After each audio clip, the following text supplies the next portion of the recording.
Welcome back to the Self-Esteem and Confidence Mindset podcast with me, Johnny Pardo. Today, I have a special guest on the episode with me, Janet, where we're going to be talking about self-confidence, leadership, and many, many more things. So I'm very excited to dive into our conversation today, but welcome to the show, Janet. Thank you so much, Johnny. It's really nice to make the time and to be with you. Well, it's great you can make the time for us as well. And I know you've got a wealth of experience in kind of your industry. And I know there's going to be a ton of value we can draw out of the conversation today. So looking forward to diving in. So just a quick introduction to Janet, and then we'll go into the conversation. So Janet is an executive coach and a global leadership developer. Her mission is to help people find their own voice in a noisy world and lead from within. Awesome. So Janet, can you tell us, first of all, a little bit about what actually got you into this area? Sure. I graduated from college with a degree in education. At the time in the United States was going through a recession, and I couldn't exactly find the ideal teaching job. So I looked at other options, and the military just happened to kind of pop up.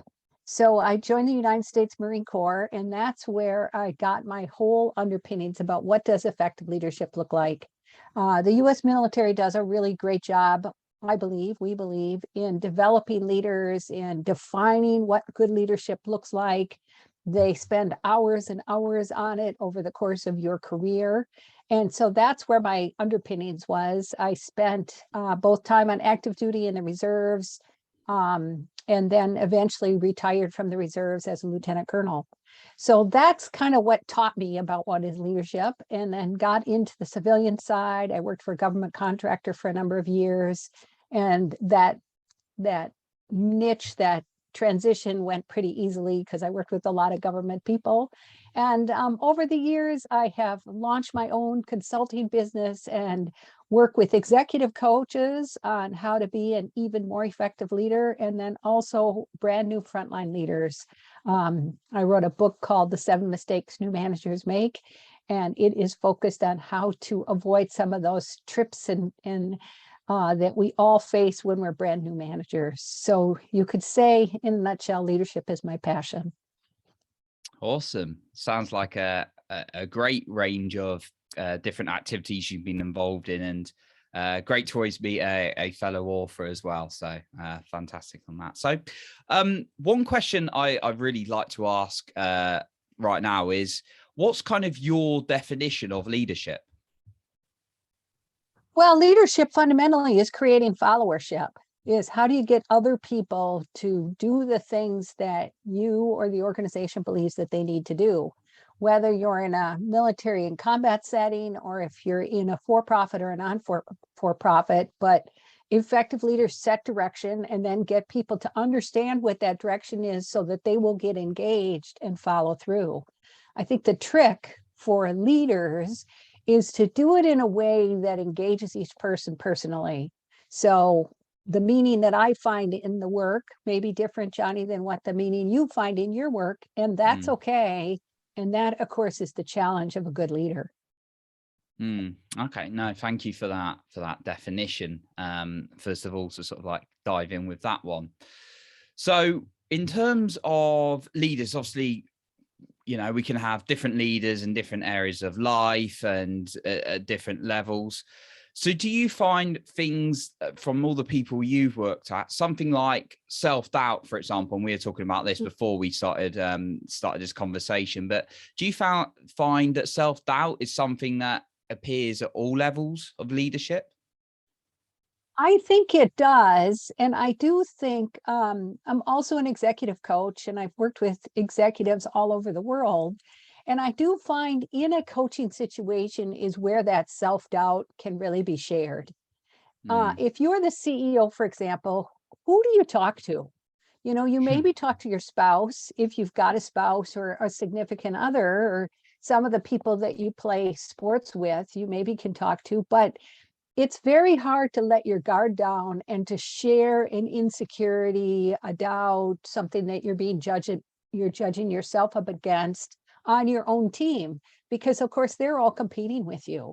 And I think that that is fundamentally one of the best things that coaches can help us with is hear what those doubts are, try to name them. I was in a coaching meeting today, and this senior leader that I was working with is a little bit stuck about his next career decision and his next step. And we talked about, does he make this step outside of the organization or inside of the organization? And through the conversation, we really were able to identify, where was he stuck? How was he, what was he stuck on?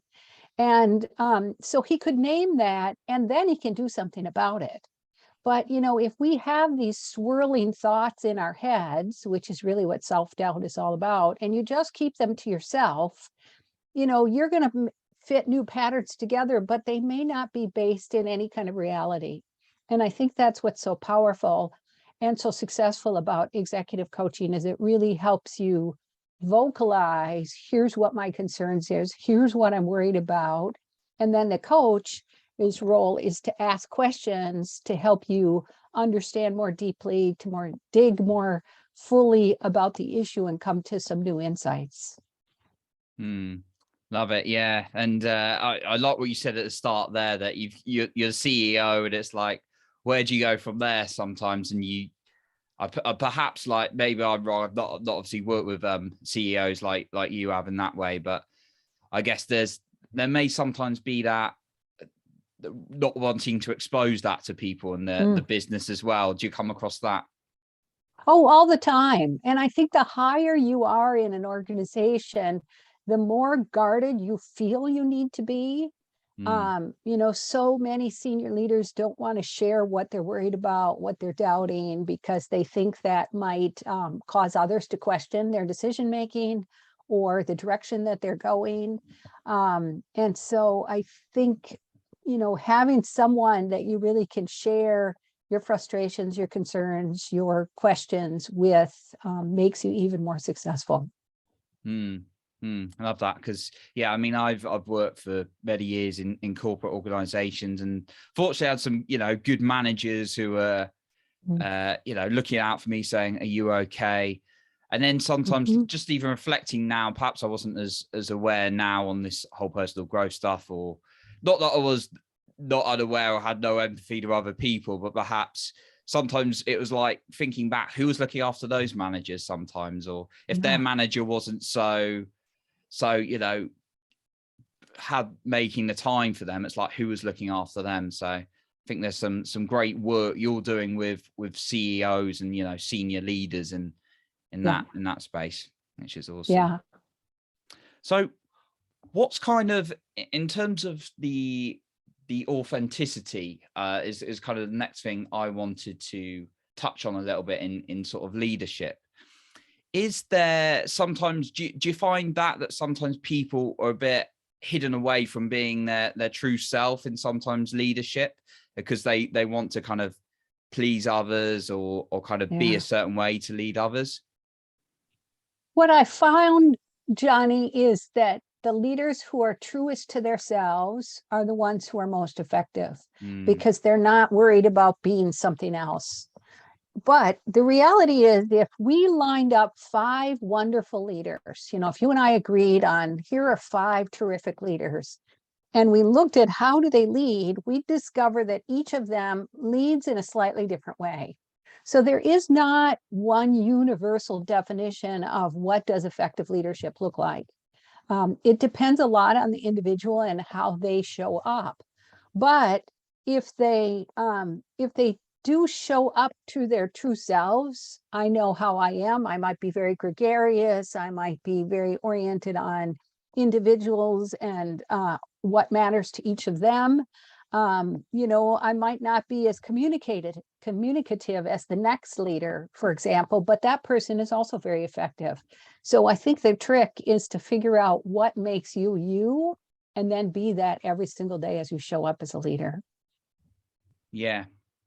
No, like that. What makes you you? And guess it's we live, you know, this applies outside of leadership as well. We live in this world where we're constantly seeing what other people are doing, right? And maybe a leader looks at another leader and thinks, okay, you know, what's the CEO of Apple doing or whatever, or what's Bill Gates doing, or maybe it's not even that high up. Maybe it's just like a, you know, smaller company and looking between the CEOs between each other, or maybe it's one leadership member of the same team, and there's two, and they're sort of looking at what they're doing a little bit. So there's, I guess, comparison may be something that pops up a little bit in your work as well.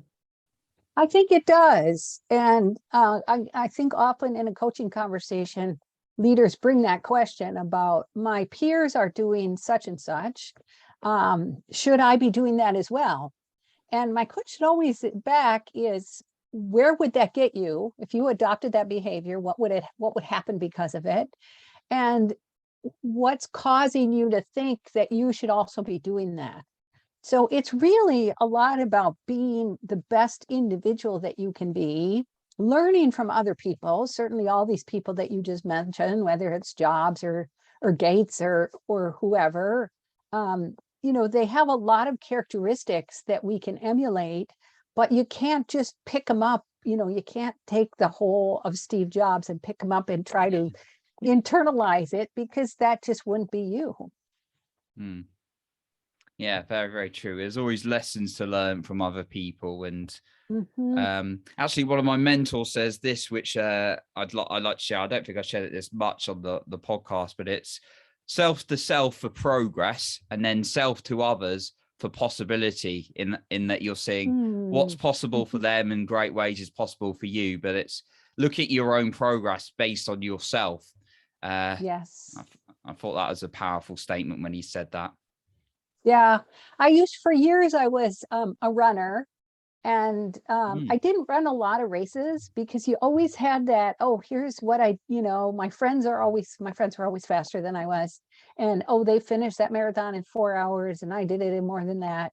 And I really loved how, when I was just running, just not in a race, not timed, you could just be out in the beauty, enjoying the surroundings and being there just for yourself, which is really self to self, Johnny, as you just described, rather than self to others. Love that. Yeah, runners, I guess it's quite, well, I've been running as well, and I've done short distance, long distance. I always used to be very overly competitive. That's like, oh, they did that. Yeah, so I can definitely relate to that. Yeah, no, cool. Yeah.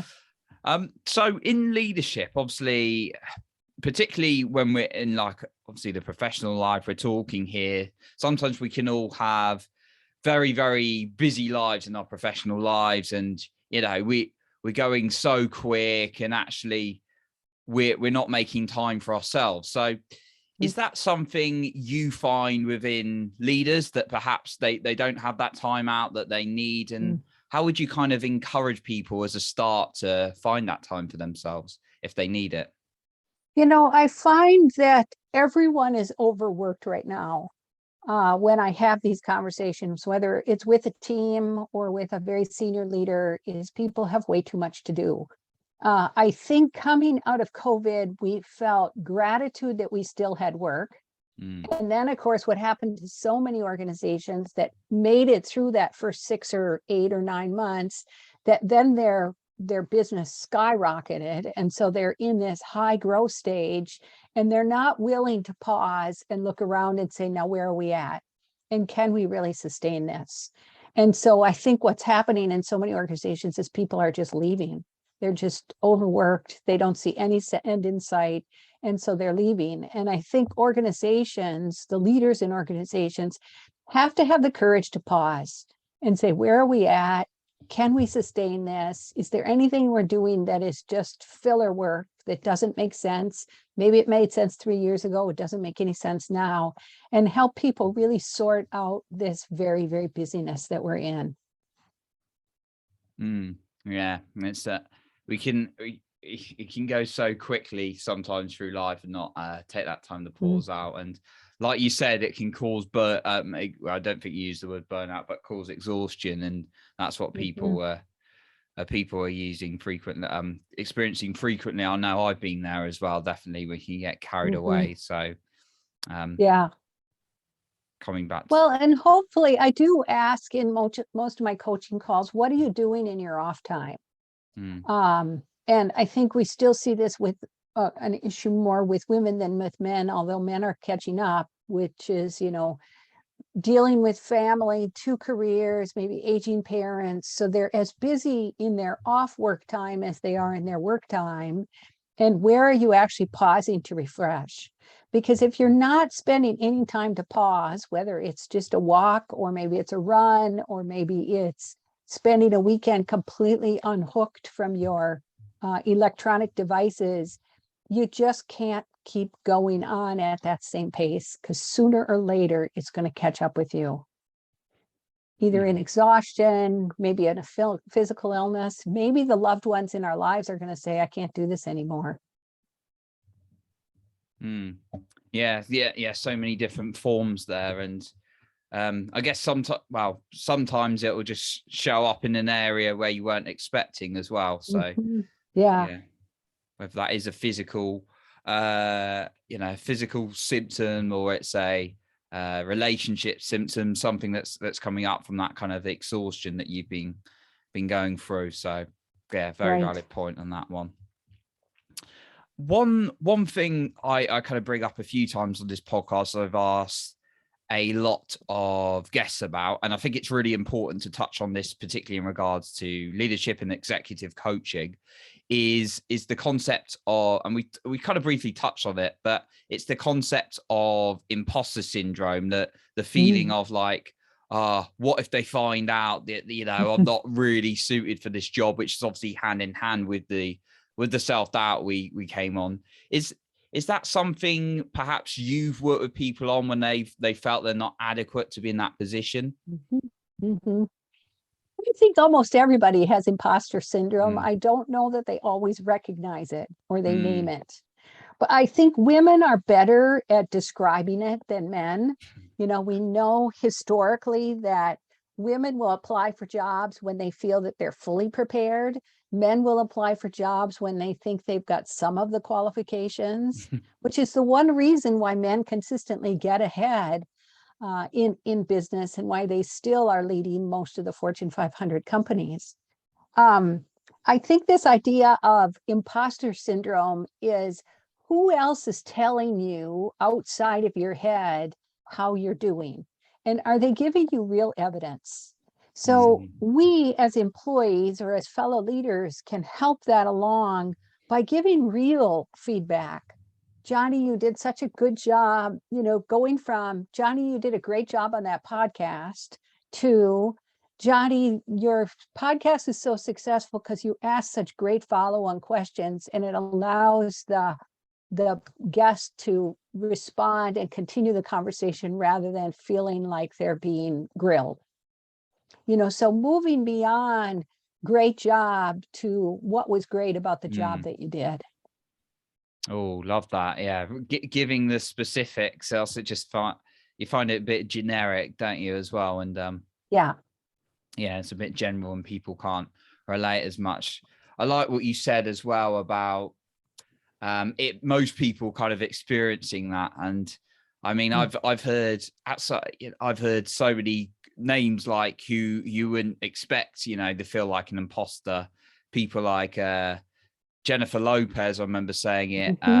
Marie Forleo, huge in the entrepreneurial business space, going, suffered with it. Even don't know if you know him, a guy called Dean Graziosi, who's sort of runs a lot of Tony Robbins things with Tony Robbins, but one of his main business partners.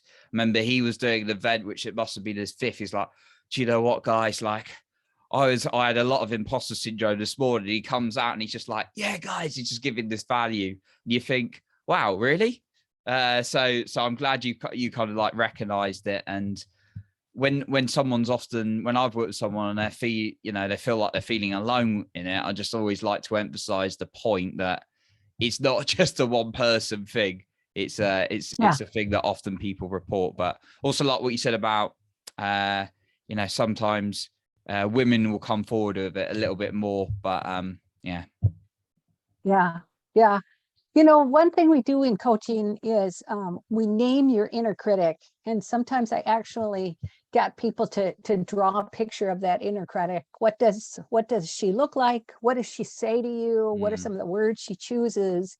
And then how do you tamp down that inner critic? What would you like her to say instead?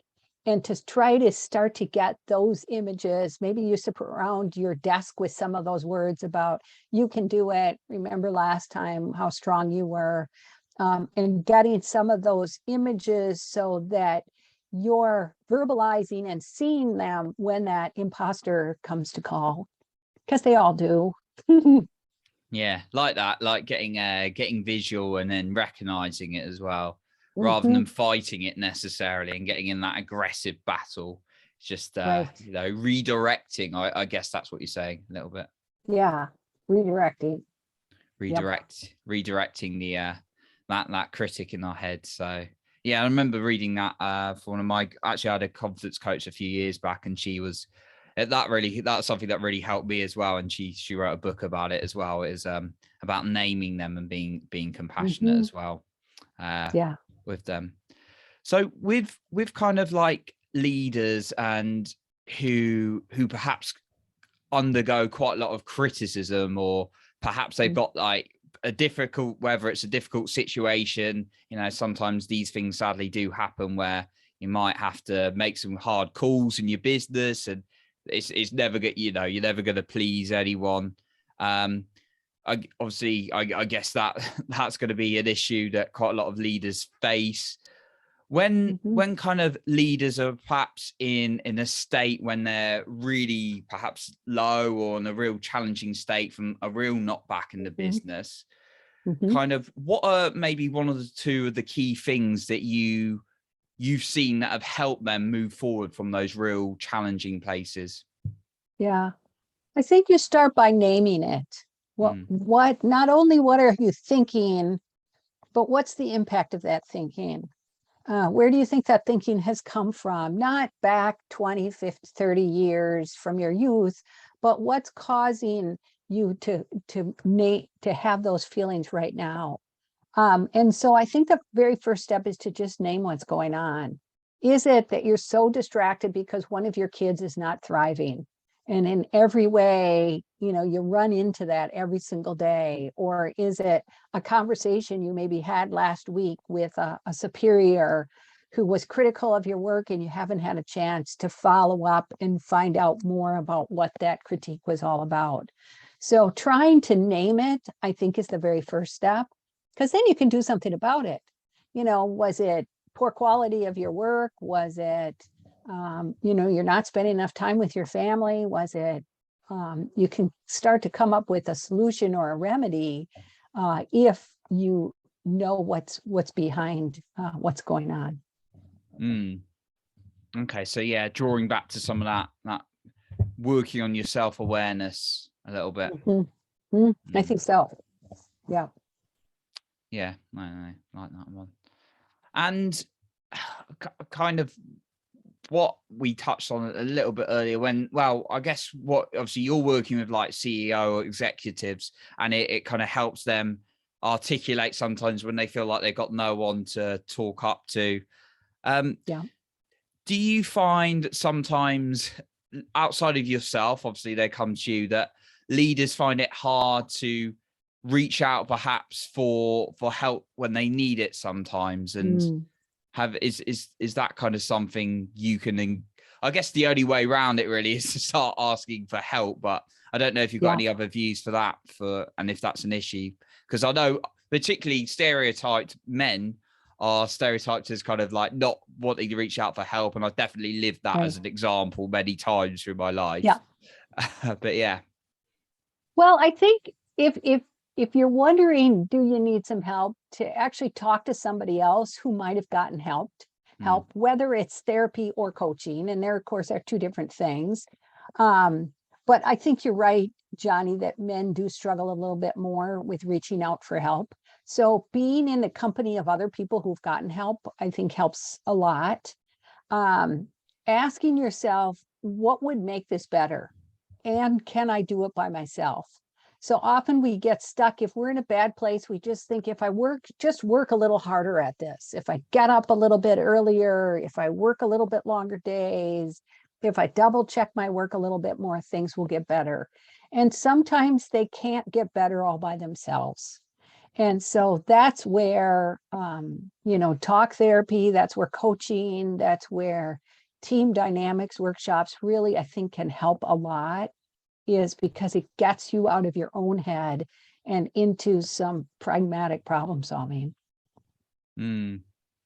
Like what you said about looking at or speaking to other people who've been through that help or that support they've needed to really grow themselves. So that's a key one. But yeah, just be a bit more open to, there's different forms of obviously support, whether that's in the company you're in or in your own business, or whether that's, something out there like the talking in therapy and things like that. So yeah, thank you for sharing that, Janet. So Janet, just kind of like a couple more questions really, and it's flown by, and really enjoyed some of your, yeah, it always does, flown by with some of these great insights. So would there be perhaps maybe two, or I'm always keen to what I'm very keen on is the concept of role modeling, and for some people to see what, a real highly confident person, what can we take or learn from that individual? And I tend to do an episode a week on analyzing someone who's really confident and, sharing what we can take from them. Are there perhaps maybe two, maybe three traits that you've observed from really confident leaders who have that real strong belief within themselves and they're able to lead an organization? Well, I think there's this idea of humbleness, that can you admit your mistakes, and will you do it verbally to other people? I think that's one of the biggest ones for a senior leader to say, I got this wrong. We just didn't do it right. I think goes a long, long way, no matter what your persona is. I think the second one is listening. Listening more than talking. The people who work for you always know more about how to get things done and how to fix things than you do, because they are doing the job. So listening to them for their ideas, asking them constantly about how do we make this better? How do we be more effective? I think, and then, summarizing and saying thank you. A good solid thank you goes an awful long way. I was just thinking about giving some feedback to a young employee that I work with. She asked me in the 11th hour to do something, to put some data together, and I did it. And then the weekend came and I realized, she never said thank you. And it goes a long way, is to just notice that someone went out of their way to do a little something. I did it because I had a relationship with her and she asked me. But in the same token, there is an element of gratitude, I think, in our busy society that we forget. Yeah.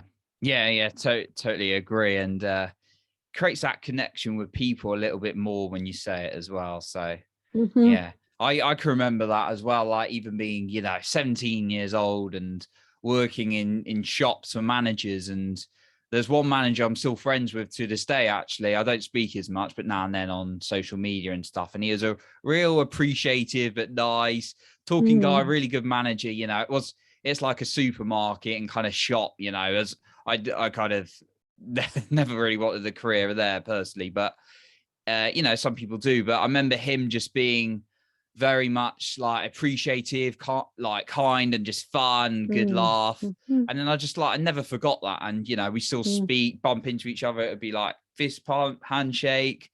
And I've had other great managers who are very much listening. But I remember just one manager I had, and I didn't know him well enough to know, he wasn't there long enough to know if he's good or bad. But I remember he just wouldn't say thank you. And it just, that stuck with me. Just that not saying thank you when I stayed an hour extra and stuff like that. It was just that kind of thing. Like, can you stay an hour extra? Yeah. Oh, okay, cool. Yeah. The other one would have said thank you so much. So yeah. Yeah. I know it's an inconvenience for you, but thank you so much. Yeah.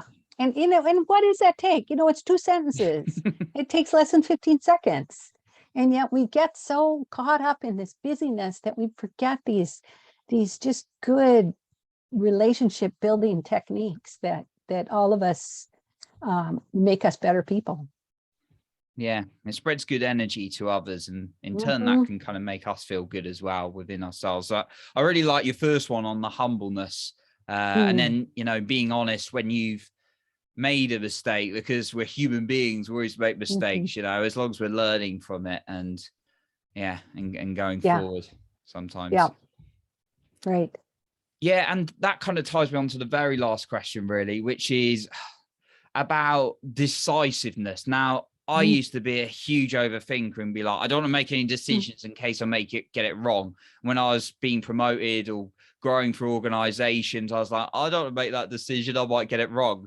Now I just do things left, right, and center, obviously learning as I go, but I know there's always going to be a chance that I may be wrong. So is that a key quality in leadership that's kind of helped that decision making and being able to really work on that? Oh, I think it is. I think decisiveness is one of the key characteristics when we promote people. Are they willing to make tough decisions? Are they willing to make risky decisions? I think hopefully your decision-making paradigm is the lower risk, the quicker I make the decision. But you can always, even a high-risk decision, you can check in with 2 or 3 other people and see what they think and get some collective thinking about it so that you're not out there all by yourself. And that certainly speeds decision-making up. I think, again, we think that we have to do it all of ourselves. We're the manager, we're the leader, we're the executive. And yet getting input, getting perspective from other people can not only move that along, but it can give you the confidence that you need to make that tough decision, that high-risk decision.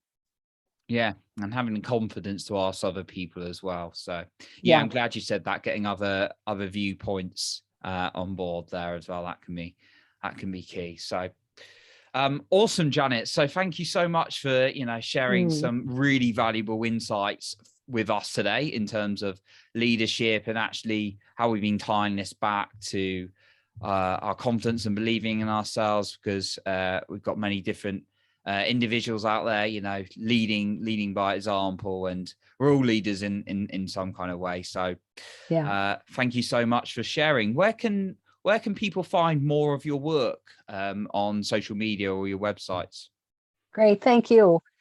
Johnny, I am certainly on LinkedIn, Janet Polach. It's Polach.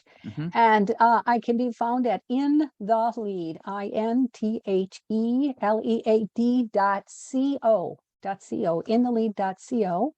And you can download the first chapter of my book if you'd like to there, or you can reach out to me, and I'd be delighted to have a conversation with leaders who are scratching their head a little bit saying, could I really be more effective? And how would I do that? Those are the ones that are most engaging to work with, and I would love to meet them. Awesome. Well, we'll be sure to link that in the show notes. So great. Thank you. You can directly access your work. So once again, a big thank you, Janet, for coming on to today's show. Thank you so much, Johnny. I appreciate it. Awesome. So that concludes our episode for today. And remember, work on your self-confidence every single day.